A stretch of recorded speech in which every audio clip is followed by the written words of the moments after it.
అన్నిసార్లు ఆవేశం పనికిరాదు, లేదా అన్నిసార్లు స్పీడ్ అవసరం ఉండదు.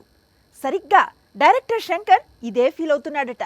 అనవసరంగా ఆవేశపడి భారతీయుడికి మూడో భాగం తీసేశానని కాస్త స్పీడ్ తగ్గించి భారతీయుడు 2తో ఆగిపోతే బాగుండేది అనుకుంటున్నాడట. అంతా అయిపోయిన తర్వాత ఇప్పుడు ఆలోచిస్తే ఏం లాభం చెప్పండి అంటున్నారు భారతీయుడు ఫ్యాన్స్. ఇప్పుడు ఇదంతా చూస్తున్న వారు అసలు భారతీయుడు 3 ఉంటుందా అనే డౌట్స్ రైజ్ అవుతున్నాయి. భారతీయుడు 2 రిలీజ్ కు ముందు వరకు శంకర్ రేంజ్ వేరు, ఇప్పుడు వేరు. భారతీయుడు 2 బిగ్గెస్ట్ డిజాస్టర్ కావడంతో శంకర్ సినిమాలకు కాస్త క్రేజ్ తగ్గింది. ఇప్పటికే గేమ్ చేంజర్ ను ఏళ్లకు ఏళ్లు నిర్మించి ప్రాజెక్ట్ పై మెగా ఫ్యాన్స్ కు ఇంట్రెస్ట్ పోయేలా చేశాడు.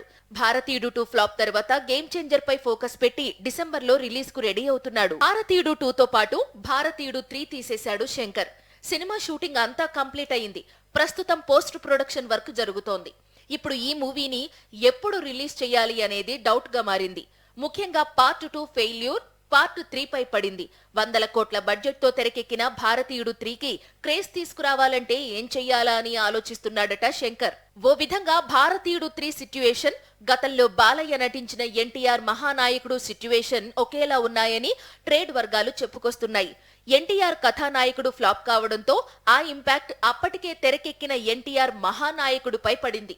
దాంతో బాక్సాఫీస్ దగ్గర దారుణమైన ఫలితాన్ని అందుకుంది. అయితే భారతీయుడు 2 క్లైమాక్స్ లో భారతీయుడు 3 టీజర్ ను రిలీజ్ చేశాడు శంకర్. పార్ట్ 3 టీజర్ పవర్ఫుల్ గా ఉండడంతో ఆడియన్స్ కు నచ్చడం శంకర్ కు కొంత relief. Once game changer release అయితే అప్పుడు భారతీయుడు 3 పై ఫుల్ ఫోకస్ పెడతానంటున్నాడు శంకర్.